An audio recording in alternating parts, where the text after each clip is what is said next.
Živijo otroci, mali knjigobus je nazaj.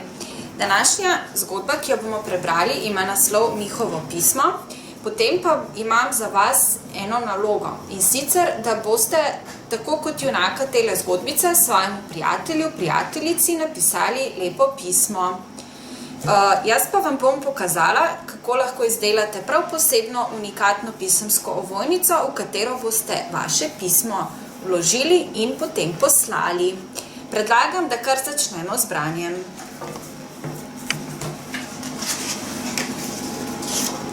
Mihovo pismo. Miha in Grega sta bila že od nekdaj najboljša prijatelja. Igrala sta se skrivalnice in plezala po drevesih. Prav vse sta počela skupaj. Izmišljala sta si tudi čisto svoje igre in se neizmerno zabavala. Imela sta celo svoj tajni klub s skrivno kodo in strogo zaupnim pozdravom. Vse je bilo popolno. Vsaj do tistega dne, ko se je moral Grega preseliti. Prijatelja sta bila poklapana. Obljubila pa sta si, da si bosta dopisovala in zavedno ostala najboljša prijatelja. Grega se je kar težko navajal na svoj novi dom. Obupno je pogrešal Miha. Takoj, ko je lahko, mu je napisal prvo pismo. Pa poglejmo, kaj mu je napisal. Dragi Miha, kako si? Moj novi dom je kar v redu, vendar je brez tebe pusto. Tukaj je lepo sončno vreme, spoznal sem tudi dva nova prijatelja. Pravzaprav sta ravno prišla naokoli. Mudi se mi. Ljubeče pozdrave, tvoj najboljši prijatelj Grega. Miha je vedel, da bi moral prijatelju privoščiti vse najboljše. Kljub temu se je počutil strašansko, obupno, grozljivo, ljubosumno. Res ni bilo pošteno. Grega je spoznaval nove prijatelje, Miha pa je bil prepuščen samemu sebi. Dobil je novo pismo. Dragi Miha, ne morem verjeti, da je tu že poletje. Tako lepo in toplo je. Zdi se mi, da ni niti enkrat deževalo. Si lahko misliš? Včeraj smo imeli piknik, potem sem čofotal v morju in cel dan jedel sladoled. Komaj čakam, da slišim, kaj ti počneš. Prosim, odpiši mi kmalu, z ljubeznijo Grega. In poslal mu je še eno pismo. Dragi Miha, ugani, kaj sem počel danes. Letel sem z balonom na vrot zrak. Bilo je neverjetno. Videl sem lahko kilometre daleč. Želim si, da bi bil lahko z mano. Potem bi bilo še boljše. Z ljubeznijo Grega. Miha bi rad prijatelju odpisal, ampak kako naj bi mu povedal, kako nesrečen je. Minevale so ure, dnevi in meseci, da je že skoraj napočil čas za Mihovo zimsko spanje. Že se je namestil v svoj najudobnejši naslanjač, se pokril z odejo in ravno nameraval zapreti oči, ko je vuš, nekaj zaropotalo skozi režo za pošto. Bilo je pismo. Pismo njegovega najboljšega prijatelja. Dragi Miha, upam, da si v redu. Še nobenega tvojega pisma nisem prejel. Verjetno je kaj narobe s pošto. Tako zelo te pogrešam. Moj najboljši prijatelj na celem svetu si. Prosim, obljubi, da me boš kmalu obiskal. Z ljubeznijo Grega. Miha še nikdar ni bil tako srečen. Grega ga pogreša. Napisal je odgovor in po snegu odhitel, da bi ga oddal. Ampak bilo je prepozno. Pošta je bila čez zimo zaprta. Miha je zagodel, le kaj naj zdaj? Potem ga je prešinila bistra in precej drzna ideja. Pismo bo dostavil lastnoročno. Spakiral je kovček in se odpravil v snežni metež. Hodil je in hodil, dokler njegov udobni domek ni bil le še daljni spomin. Lomastil je mimo pingvinov, se tihotapil skozi votline in skakal čez razpoke v ledu.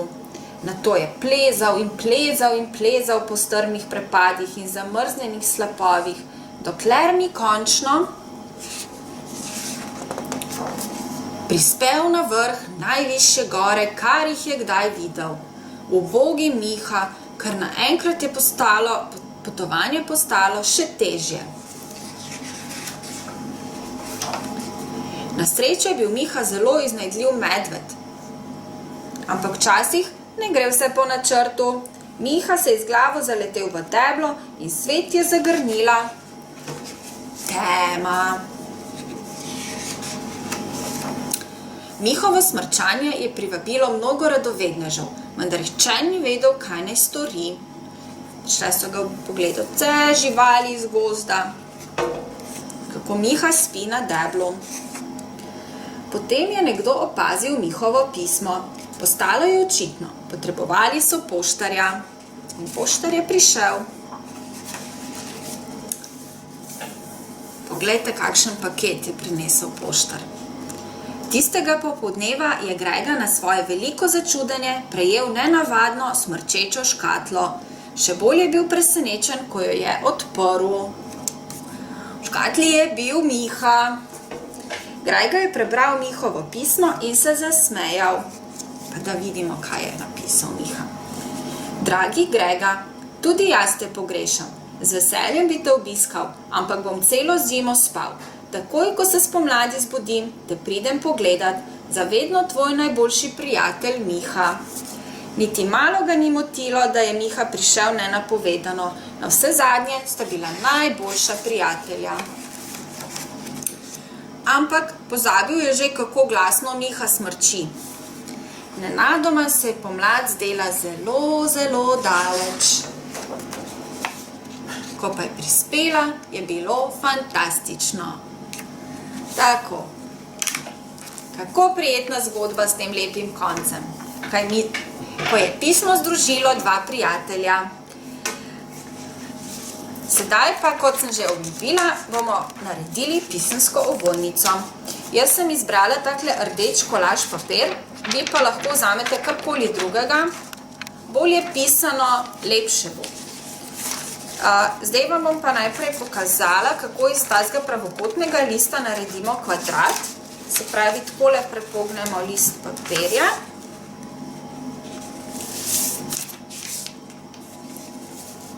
Kar previdno. Takole. In potem bomo tale konec tukaj odrezali škarjami.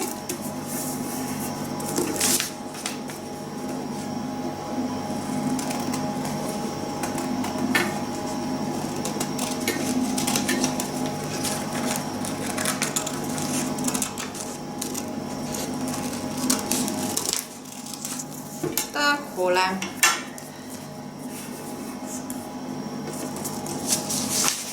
Obrnemo papir takole in najprej zavihamo tale spodnji del takole do tele sredinske črte. Potem tale del zavihamo navzgor.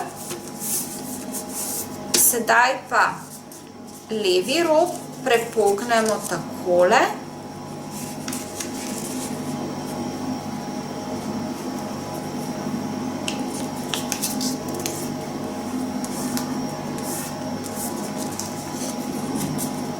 Desni rob prepognemo takole.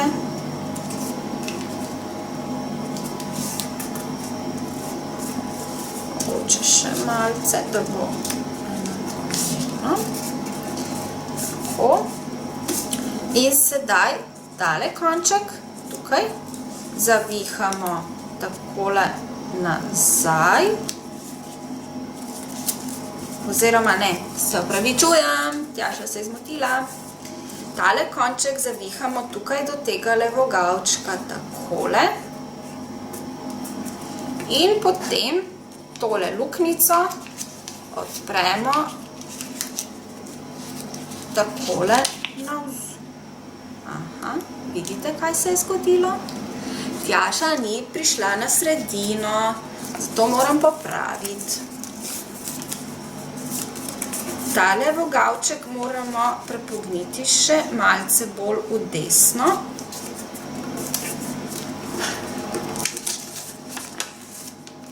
In na to zavihamo tale robnost. Tako. Sedaj pa zopet ponovimo in sicer tale vogavček sem in na to zavihamo navzgor. Da še enkrat ponovim. Ko imamo tako takole, tole stran zavihamo nazaj, da se tukaj dotika tega roba in na tole odpremo takole navzgor.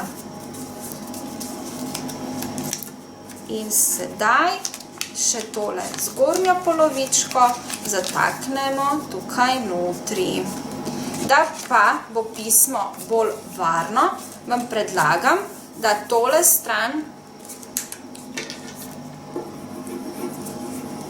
da ga limate.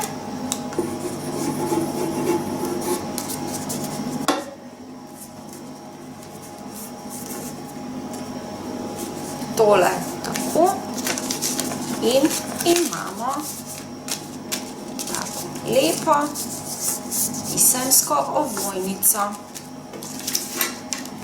In kot rečeno, napišite pismo s kakšno lepo mislijo, z lepim sporočilom za vašega prijatelja, prijateljico, dajte v pisemsko ovojnico in pošljite naprej. Tako, želim vam lep dan in se vidimo.